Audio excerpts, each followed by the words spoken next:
इतिहास में ना कुछ ऐसे मोड़ आते हैं जो अगर जरा सा भी अलग होते तो आज दुनिया का नक्शा ही कुछ और होता। आज हम एक ऐसे ही बहुत बड़े क्या होता अगर वाले सवाल को समझने की कोशिश करेंगे। तो चलिए कहानी में सीधे उतरते हैं। एक ऐसे शख्स की कहानी जिसने इतना बड़ा साम्राज्य बनाया, इतना बड़ा कि इतिहास में कोई दूसरा बना ही नहीं पाया। और फिर वही शख्स भारत के दरवाजे पर आकर रुक गया। सवाल यही है, आखिर क्यों? उसका मानना था कि वो ईश्वर की भेजी हुई एक सजा है, एक दंड।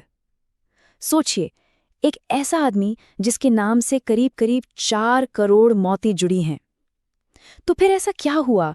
ऐसी कौन सी चीज थी जो उसे रोक पाई? देखिए, उसके इस एक फैसले को समझने के लिए ना हमें पहले उस इंसान को समझना होगा, उसके बचपन में जाना होगा, जब उसका नाम चंगेज खान नहीं बल्कि तेमुजिन था।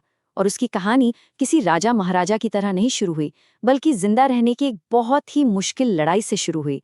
तो उसका जो शुरुआती जीवन था वो बहुत ही मुश्किलों से भरा था। सोचिए, 1162 में उसका जन्म हुआ और जब वो सिर्फ 9 साल का था तो उसके पिता को मार दिया गया। उसके पूरे परिवार को अकेला छोड़ दिया गया, बेसहारा। पर यही वो मुश्किलें थीं जिन्होंने उसे तोड़ा नहीं बल्कि बनाया। एक ऐसा लीडर बनाया जिसने 1206 आते आते सभी मंगोल कबीलों को एक झंडे के नीचे ला खड़ा किया। और यहीं पर चंगेज खान ने उस जमाने का सबसे बड़ा नियम तोड़ा। देखिए, उस दौर में क्या होता था, सब लीडर अपने परिवार वालों, अपने रिश्तेदारों पर भरोसा करते थे। लेकिन चंगेज खान ने ऐसा नहीं किया। उसने अपनी फौज बनाई काबिलियत के दम पर। उसने अपने कमांडर, उनकी वफादारी और उनके हुनर को देखकर चुने, फिर चाहे वो कल तक उसके सबसे बड़े दुश्मन ही क्यों न रहे हों। और उसकी ये जो सोच थी ना, इसका असली टेस्ट हुआ 1201 की एक लड़ाई में। हुआ ये कि दुश्मन के एक तीरंदाज ने सीधा चंगेज खान के घोड़े को ही तीर मार दिया, उसे नीचे गिरा दिया। अब जब वो तीरंदाज पकड़ा गया तो जाहिर है उसकी किस्मत का फैसला होना था। और यहीं दिखता है उसका असली जीनियस। उसने क्या किया? उस तीरंदाज को सजा देने के बजाय उसकी हिम्मत की दाद दी और उसे अपनी ही सेना में शामिल कर लिया। एक दुश्मन को अपना सबसे भरोसेमंद जनरल बना लिया, जिसका नाम रखा ज़ेबे, मतलब तीर। यही वो तेज दिमाग था जो अब पश्चिम की तरफ अपना रुख करने वाला था। तो सवाल यह है कि मंगोलों की ये इतनी बड़ी ताकत भारत की सरहद तक पहुंची कैसे? और मजे की बात यह है कि ये कोई प्लान नहीं था, कोई पहले से बनाई हुई योजना नहीं थी। इसकी शुरुआत तो हुई एक छोटे से व्यापारिक झगड़े से, जो देखते देखते एक बहुत बड़े ताकतवर ख्वारिज़मियन साम्राज्य के खिलाफ बदले की आग बन गई। तो हुआ यूं कि एक कारोबारी काफिला था जिसे ख्वारिज़मियन गवर्नर ने लूटवा दिया। अब चंगेज खान ने इंसाफ के लिए अपने कुछ दूत भेजे। तो शाह ने क्या किया? एक को मरवा दिया और बाकियों की बेइज्जती करके भेज दिया। बस यही वो एक गलती थी जिसने इतिहास के सबसे खूनी जंगों में से एक को शुरू कर दिया। और इसका जो नतीजा निकला वो कयामत से कम नहीं था। मंगोलों ने सिर्फ शहरों को जीता नहीं, उन्होंने शहरों को नक्शे से मिटा दिया। और जो मौत का आंकड़ा सामने आया वो यकीन करने लायक नहीं था। तो अब कहानी अपने सबसे दिलचस्प मोड़ पर पहुंचती है। ख्वारिज़मियन शाह तो भाग गया और मर गया, लेकिन उसका बेटा प्रिंस जलाल अल-दीन, वो बन गया चंगेज खान के गुस्से का आखिरी निशाना। और यहीं से शुरू हुआ इतिहास का सबसे लंबा और सबसे नाटकीय पीछा। अब ये लड़ाई सिर्फ एक जंग नहीं रही थी, ये पर्सनल हो गई थी। चंगेज खान ने खुद उस राजकुमार का सैकड़ों मील तक पीछा किया और आखिरकार 1221 में सिंधु नदी के किनारे उसे घेर लिया। और जरा उस पल को सोचिए, सिंधु नदी का किनारा, इतिहास की सबसे ताकतवर सेना खड़ी है और उनका दुश्मन जलाल अल-दीन अपने घोड़े के साथ नदी की तेज धार में कूद जाता है और तैरकर उस पार यानी भारत की जमीन पर पहुंच जाता है। बस यही वो पल है, यही वो सवाल है।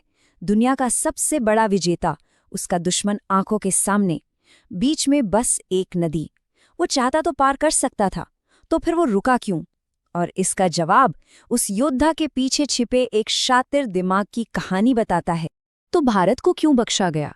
इसका जवाब ना किसी एक चीज में नहीं है, ये असल में कई चीजों का एक मिला जुला नतीजा था, जिसमें तेज रणनीति भी थी, प्रैक्टिकल सोच भी थी और कुछ बाहरी दबाव भी थे। तो चलिए एक एक करके इन वजहों को समझते हैं।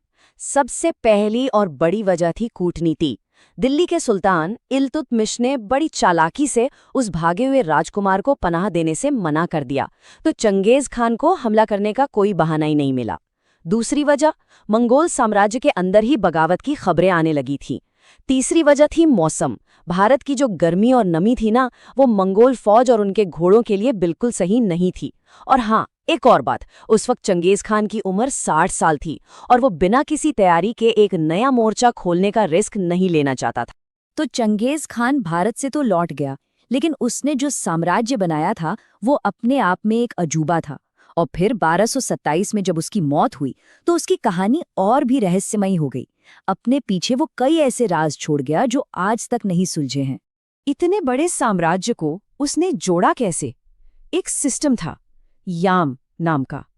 ये समझ लीजिए कि उस जमाने का इंटरनेट था। घोड़ों पर सवार मैसेंजर इतनी तेजी से खबर पहुंचाते थे कि खान को अपने साम्राज्य के हर कोने पर जबरदस्त कंट्रोल मिला हुआ था। पर सबसे हैरान करने वाली बात और सबसे बड़ा रहस्य तो खुद चंगेज खान था। सोचिए, इतिहास के सबसे ताकतवर लोगों में से एक, पर आज तक किसी को पक्के तौर पर नहीं पता कि वो दिखता कैसा था। उसने कभी भी अपनी कोई तस्वीर, कोई मूर्ति या सिक्के पर अपनी शक्ल बनाने की इजाजत ही नहीं दी। और जो आखिरी राज है, वो उसका सबसे बड़ा राज है, उसकी कब्र। उसे इस तरह से छुपाया गया, इतने राजदारी से दफनाया गया कि आज 800 साल बाद भी कोई उसे ढूंढ नहीं पाया है। उसकी कब्र आज भी कहानियों और एक अनजाने डर के साए में छिपी हुई है। और यही वो सवाल है जो उसकी विरासत हमारे लिए छोड़ गई है। एक कहानी ये भी है कि उसकी कब्र एक श्राप से बंधी है कि अगर उसे खोला गया तो दुनिया खत्म हो जाएगी। क्या होगा अगर वो कभी मिल गई? ये एक ऐसा रहस्य है जो 800 साल पहले के एक विजेता को सीधा हमारी आज की दुनिया से जोड़ देता है। इस कहानी में मेरे साथ चलने के लिए शुक्रिया।